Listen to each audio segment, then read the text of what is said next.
And now, speaking of investment attractive cities, from New York City, I'd like to introduce Ms. Lisa Phillips and Ms. Karen Wong, who are the co-founding directors of the Festival of Ideas for the New City. So without further ado, thank you and welcome, Lisa and Karen.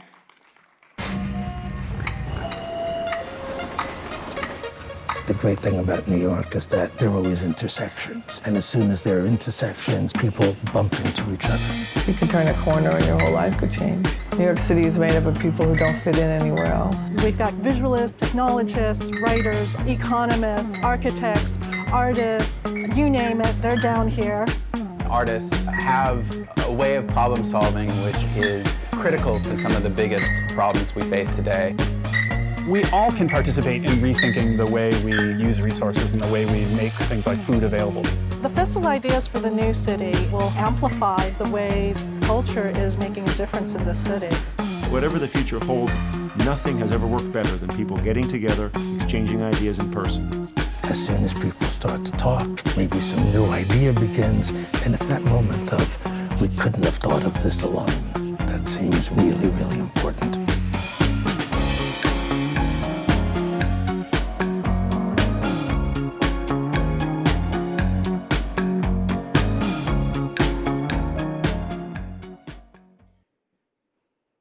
Hello, everyone. I'm Lisa Phillips, Director of the New Museum in New York, and this is Karen Wong, Deputy Director. We are the co-founders of the Festival of Ideas for the New City. And we're here to advocate for culture and for cultural investment. We believe that culture is a necessity for the health and future of vital cities, not just a fringe. And it's very important to think about culture.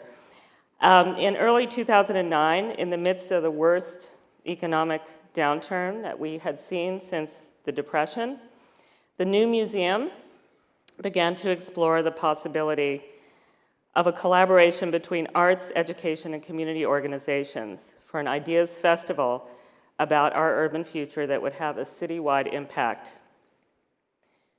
The museum had recently served as a catalyst for the significant changes along the Bowery and in the surrounding neighborhood as it constructed its Pulitzer Prize-winning building by the Japanese firm Sana. This is a picture of the old Bowery. And the bread lines along the Bowery, of course, it was known for decades as Skid Row, very difficult place to look at, and the lines of people now waiting to go into our museum. And what the streetscape looks like today, which is very different than it was even 10 years ago. And so we did drastically transform this very storied thoroughfare, and we're a small institution. We were able to do that through just placing ourselves there and building this wonderful building, and of course through our programs. So the festival was now a forum for open discussion concerning urban change, where proposals could be shared, activated, and experienced. And to that end, the museum invited a number of community, cultural, and thought leaders to come to the table to discuss a collective initiative and identify those topics that were of primary urgency to all of the participants. So the Festival of the Ideas for the New City took place last May, and from May 4th to 8th, 2011, and it was a major new collaboration between dozens of New York downtown cultural and community organizations working together to effect change. It was spearheaded by the New Museum, and the festival brought together artists, architects, urban planners, and creative thinkers to address overarching issues during this time of transformation and change for cities. And one thing that all the partners agreed on was the critical importance of creative capital to a vibrant, healthy city. And we were really unanimous that artists and cultural organizations are agents of change and have much greater potential to be powerful forces for transformation. So as the planning intensified, the nature of the festival began to emerge and was structured around three primary components: a conference such as this, a street festival that showcased innovative products and organizations, and 150 exhibitions and performances around downtown. 4 broad themes were chosen, and all participants had to outline through an RFP how their project would address at least one of the following: the heterogeneous city, the networked city, the reconfigured city, and the sustainable city. We took on the challenge to self-organize with the goal of making an impact on the community.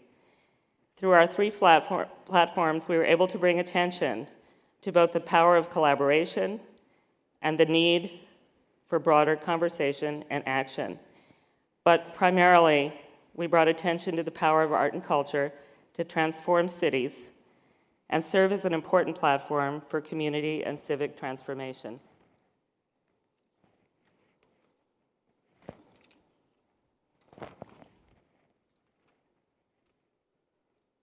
Okay, the conference kicked off with a keynote by Rem Koolhaas on the dilemma of the aggressive global movement of preservation and if it had stymied innovation.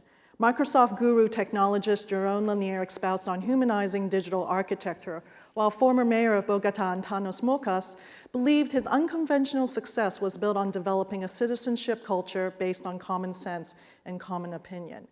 Every panel included a cultural practitioner. In this case, we had Vito Conchi explaining the operations of stretching, morphing, and mobilizing urban spaces. The mayor's panel was an unusual mix of characters who shared their hard-fought stories to improve their cities, be it rural Braddock, Pennsylvania, or Medellin, Colombia, through creative placemaking.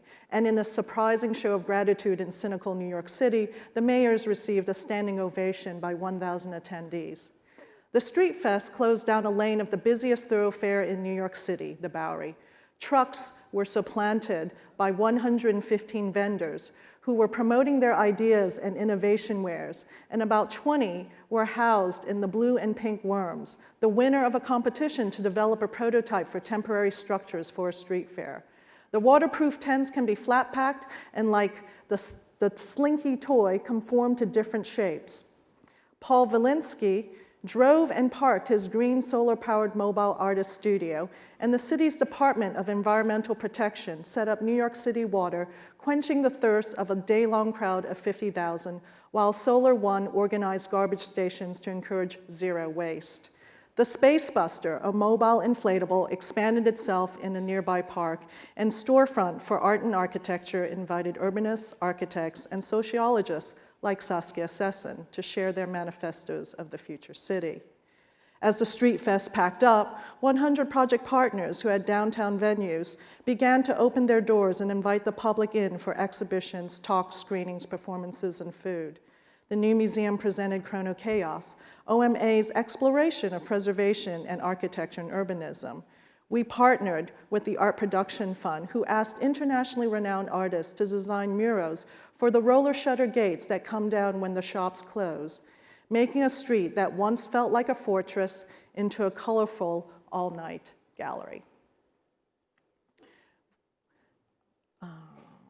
The Bowery Poetry Club took their show on the road with the Poem-mobile, traveling with poets and projecting their poems in Persian, Nuyorican, and Chinese to engage the local ethnic communities.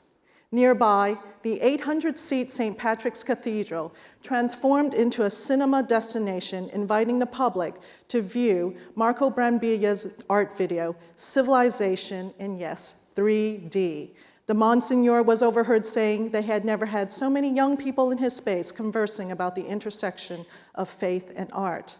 Back at the new museum, Nuit Blanche, New York, inspired by the Parisian invention, commissioned 20 artists to make original films that were digitally mapped and projected onto the facade.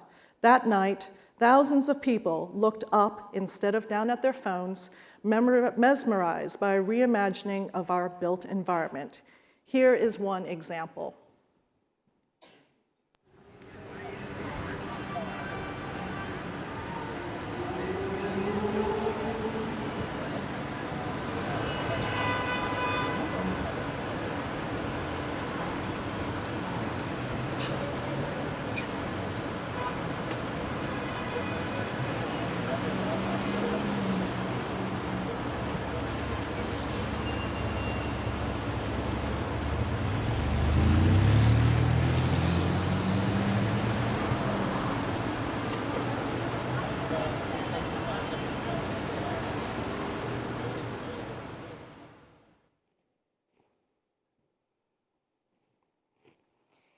So what was the response to this cultural and civic enterprise?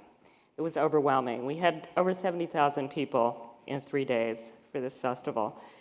And all the 150 participating organizations said, can we please do this every year? Our retail neighbors as well said, this is the best business that we've ever done. And the city commissioners said, when is the next one and how can we be involved? The National Endowment for the Arts, we've never seen a first-time endeavor gain so much traction and engage such a diverse collaboration of organizations. How did you do it? This energy has led us to institute an ongoing project called Ideas City that includes the biennial Festival of Ideas in New York City and international events in the intervening years. Ideas City is dedicated to exploring the future of cities through culture as an important agent of change. Through keynotes, roundtable discussions, and workshops, Ideas City will bring together a diversity of participants from around the globe to debate ideas, propose solutions, and inspire actions. Arts and culture will remain at the center of all that we do. This October, we'll present Ideas City Istanbul in conjunction with the opening week of the inaugural Design Biennale. And later in the year, we'll present Ideas City Sao Paulo. Our New York Festival will take place on May of 2013. We'll include all 3 platforms, Conference, StreetFest, and partner projects, and we hope that many of you will be able to join us. I'd like to just wrap up and conclude by sharing with you a recent online work of art that we commissioned, a collaboration between artist Terrence Simon and internet activist Aaron Schwartz.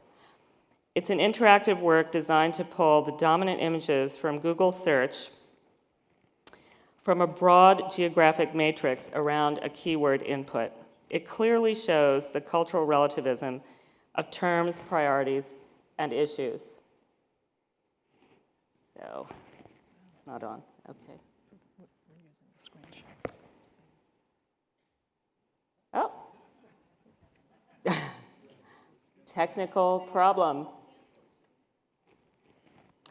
Okay. That's sad that we're not going to see it, but I guess what I will say in concluding is that, as Oscar Wilde said, if you want to know about the future, look for artists, seek out artists. They see the future first, and indeed they do. So thank you very, very much.